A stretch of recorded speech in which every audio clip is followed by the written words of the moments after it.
I'm here with Sean. We got Jabir as well, who's going to jump in after. Sean 1-1 today, drop points. I was kind of hoping once we got that level, we had enough time to get there, but time ran out in the end. Yeah, it's tough because the first half, I mean, the first 10 or 15 minutes, we had 3 or 4 chances and really should have been ahead. And then Lindelof gives the ball away, like you said, and you know, they score to go ahead. Second half, I think, once Mason came on, he scores a nice goal, but they just couldn't find that goal to get the 3 points. 3 points would have been so big today. Would have cut the lead to Chelsea. What do you think would have made a difference today, or do you think it was just one of those days, or do we have ourselves to blame for that? Yeah, I think, you know, in the first half, you know, Shaw gave the ball away. They had the chance.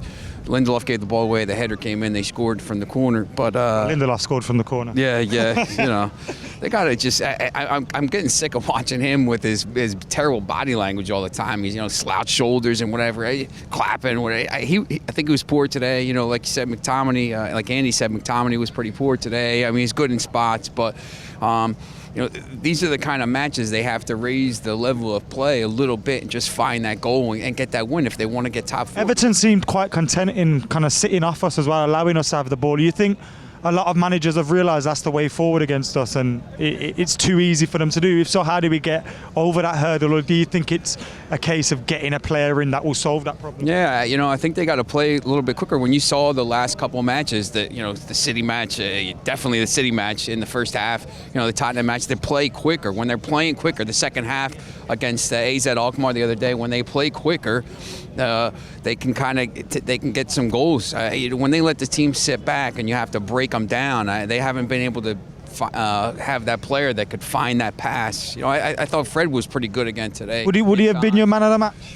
Because Aaron Wan-Bissaka, I know he was excellent. He was unbelievable, and you know, we were sitting down there in the East End, and I mean, there's some of those tackles he made in the second half, and the guy was past him, and he stuck his leg out. You know, some of these other guys, you know, probably would have given like 2 or 3 penalties, but he's unbelievable defensively. So, you know, between the two of those guys, but they just need to find somebody, I think, that could break down the defenses when they're sitting back, you know, with 9 or 10 guys behind the ball, and find that key pass. I know they tried to bring Mata on late to do that, and you know, they had the chance in the box, but he gave the ball away. But it seems like they're close, but yeah, it's very frustrating watching it because they play so well in the last couple matches, and you just hope, hey, come on, let's go. Do you fear that this could be more than maybe just young and inconsistent? Do you think this could be a problem with this team where we seem to get somewhere and just fail to make it click and keep going? Yeah, I think this is going to be kind of like a season-long problem. I mean, it just depends to see how many players you think it's a case of maturity and consistency more, or do you think it is actually a problem? Yeah, you know, I think in some ways it's a little bit of a problem. I just think, you know, defensively, it seems like we always have a mistake in us at some point. And, you know, in some of these games, if teams are going to be playing the 9 or 10 guys back, you know, you can't afford to go down 1-0 early in the game or 2-0. You can't afford to give goals away. If they score a goal on a free kick or for something like a nice passage of play, that's one thing. But you can't give them goals because now you're chasing the game the whole time. And then, you know, they score, you know, Mason scores and you know, you got to try to find another goal. But you saw, like, they started time wasting in, like, the 25th minute. I mean, Pickford's taking forever on every kick, but it is what it is. But, you know, they got to go out now. You know, they got a game against Watford, I think, next, and they got to win that game. I mean, that's a game that's down there, and you know, they can't afford to go down there and give away any points. Therefore, who was your man? You went Wan-Bissaka? Yeah? Probably Wan-Bissaka. Yeah. Wicked. And Mason Greenwood. Let's end it on a positive. Man,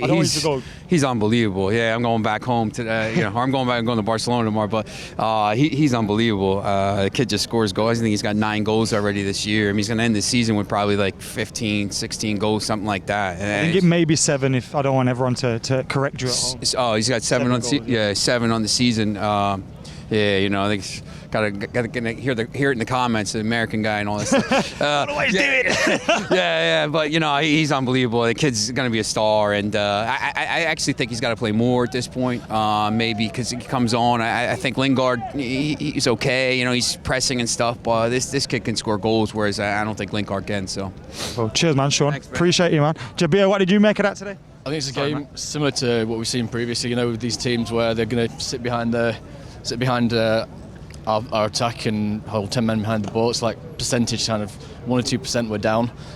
Someone like, injured Paul Pogba, whether he's going to stay or leave, we don't know. And he's players like that are going to be the key for us. I think we're missing him more so in these games. Definitely, someone who can, pick up the ball in midfield and play that dangerous pass that, you saw him trying to play a couple of times and it just going straight over the top and, into Pickford's hands or whatever it might be.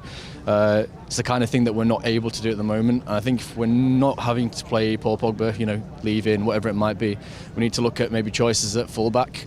Wan-Bissaka's brilliant, defensively, but is someone like Ethan Laird who's much, much better going forward, maybe not as good defensively, a better choice. He'll take a man on, you can cut in both-footed, make something happen. Same on the other side. Are you saying in place of Wan-Bissaka or in place of Luke Shaw? In games like this, both Luke Shaw, Wan-Bissaka, not the ones for me.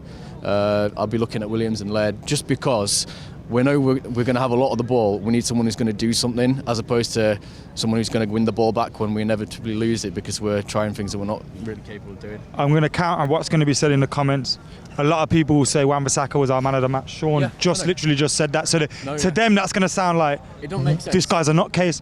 So you feel just like he hasn't excellent defensively in these home games against teams that sit back. I love the guy, but sometimes you've got to look at your squad and go, Everton are going to sit behind the, our attack, and we need someone to break them down on the outside.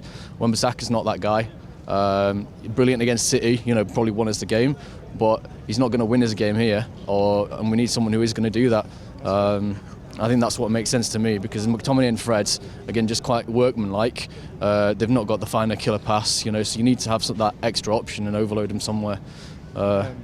You mentioned Wan-Bissaka there and getting forward. Way too easy for teams to sit back, isn't it, against us? And it just like Everton thought, let's leave Richarlison, Iwobi, hope for something on the counter, and we'll just soak this up all day. Yeah, it just makes sense. If you've watched us play, you know that if they sit back, then you've got a good chance, and people like Lindelof will make stupid errors, and that's what's been quite common. Should he have lost his spot alongside Maguire by now? I would have, but my man Tuan Zabi's been injured, hasn't he? So I think if he hadn't got injured around that Liverpool game, we wouldn't be seeing Lindelof. He's good again in those sorts of games against City. He'll cover the channels well and that kind of thing, but I don't think he's got it in these other games because you can see him targeting. It went down that inside channel between Lindelof and Wan-Bissaka every time, and he kept on losing that header. I think it's really obvious kind of where we need to move from him. What did you make of it today? I should have seen it coming when I said there was no threat on Thursday, but Well done. It's one of them where again we look at it and we think, why can't we break these teams down? And you look at the players that we've got on the field, and you don't see who breaks through. And I thought when he changed it, when he brought Greenwood on, I thought, okay, yeah, I see why you've done that. We score, and I think, okay, we could win this now. What I didn't get was him taking off James for Mata. That didn't make sense to me because if you were going to do that, you could have just brought on Mata for Lingard. That would have been a straight switch. So why change it then go back onto a level? Do you know what I mean? I thought the first half we didn't really deserve to lose. I mean, I don't think we played too badly in the first half. It was the second half where it started to drag a little bit and we couldn't find an opening. But we've come to expect that now from these teams who come here, and it just it doesn't surprise me anymore. Do you think it was bad luck today or bad play? A bit of both, because there were times where our decision making was off. I think there was a point in the second half where Marcus was in the box and he had Shaw on his left free and he decided to shoot and it just skied it. And I'm thinking that kind of thing, if you change that, maybe you get a result. But it's a bit of both. Were there any positives today? I mean, getting the goal late on, keeping pushing, was that a positive? Was that, because there's been times at Old Trafford, particularly, maybe not in the last 6 months, but in the last 12 to 18 months where we've been 1-0 behind at Old Trafford and just pass in front of team. I think even today there was a bit of that, but we did fight back and we scored. And I think, I mean, as soon as Greenwood got it in that position, I thought, shoot, and he's going to score because he knows where the net is, and that's kind of play that we want on the field. And we did push for it, and I thought the momentum killed when James came off, and that's what I was disappointed with. I think that's the thing that sticks in my head. But the positive, Greenwood's finish, brilliant finish. Fred was tidy. You mentioned Greenwood's goal. He's got more goals than Martial now. Now, obviously, Martial's been injured for this a lot of this season, but today, I was impressed by his performance, although he didn't get the chance in the box.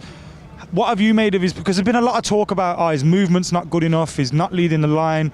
But I felt in some games he actually has done that well. he just hasn't had the chances that have come his way. Yeah, I think I'd agree with you. I mean, in terms of his movement, I think that's a bit of an unfair thing to say, because at times you see him and Rashford cross over and you see him on the left carrying it forward and it works. And sometimes, I think he's improved his hold-up play this season, because when he gets it, he can spin it and then he opens up the play, which he didn't really do before. So there is something about him that helps the team. But I think in terms of this kind of game, maybe you could use Greenwood in that position. I don't know. It's just one of them.